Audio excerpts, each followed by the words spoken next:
자, 8번째 공천 앵벌이 조혁당입니다. 여러분, 이번 정청래의 합당 논쟁의 가장 큰 피해자는 누구냐? 그건 조국이고 조국혁신당이다.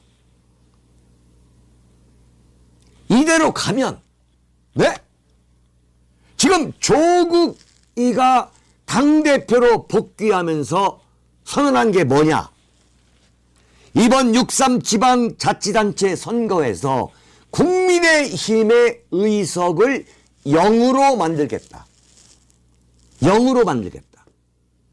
그렇게 호언을 했는데 정작 국민의힘이 이번에 완전히 참패한다 해도, 네?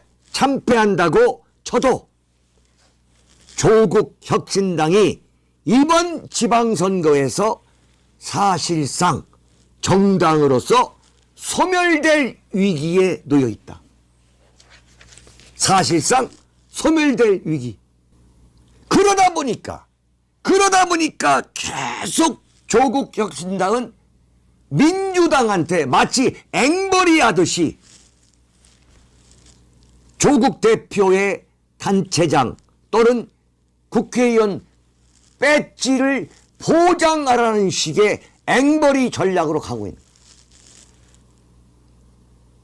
정청래는 이미, 네, 조국혁신당과의 합당이 이루어지지 못한다면 정치적으로 더 이상 자신한테 이익을 주지 못하는 무용지물이라는 판단을 내려가지고 이번 6.3 지방선거에서, 네? 6.3 지방선거에서 조국혁신당과 선거연대, 선거와 관련된 어떤 연대, 예컨대 공천연대라든가 정책연대도 하지 않을 것임을 분명히 박수현 수석대변인의 공식 발표를 통해서 분명히 언명했음에도 불구하고 계속 지금 민주당을 상대로 선거연대를 요구하고 있는 거예요. 어제 서왕진 원내대표가 또다시 민주당이 선거연대를 하지 않겠다고 완전히 사실상 손절 선언을 했음에도 불구하고 어제 다시 언급한 거예요. 심지어 어떤 주장까지 했느냐. 광주와 대구 광역자치단체장의 선거의 경우 결선 투표를 하자. 결선 투표.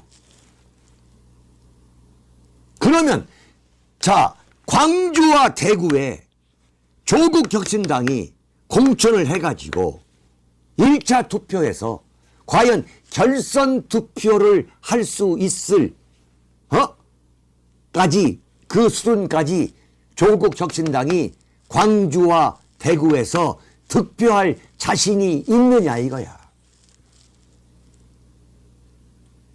네? 그럴 자신이, 그럴 능력, 그런 득표력이 없다는 건 다 알잖아요. 그런데 왜 그럴까? 조국혁신당이 민주당한테 전남 광주시장, 그리고 대구 경북 대구 특별시장 통합 시도시장 이 자리를 달라는 거야. 민주당이, 이재명 대통령이, 예? 조국의 정치 생명을 연장시키기 위해서 전남 광주 특별시장, 경북 대구시장 그 자리를 조국한테 주겠냐 이거야.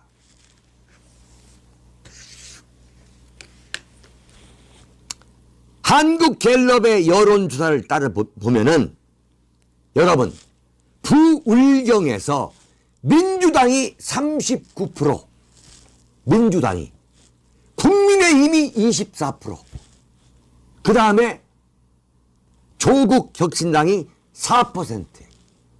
이게 지금 조국혁신당의 역점 지역입니다. 광주 전라도에서 민주당 지지율이 60%, 그리고 국민의힘 지지율이 6%, 그 다음에 조국혁신당의 지지율이 5%예요. 네?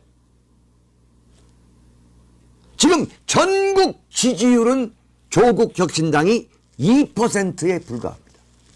이걸 갖고 지금 44%에 이르는 민주당으로부터 대구와 광주 특별시장 자리를 달라는 거야.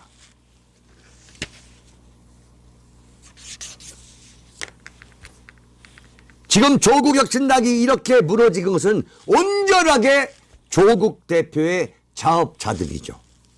작년 8월 특사 이후 전면에 나와 질주한 데 따른 전략 미스. 따라서 지방선거 이후 사실상 조국혁신당이 소멸될 경우 합당 논의가 재점화되지도 않을 것이다. 서로 합당 논의가 재점화된다 해도 사실상 백기투항식 흡수 통합, 이것도 민주당의 이른바 중도 보수와 그리 가고 상반되기 때문에 어려울 것이다.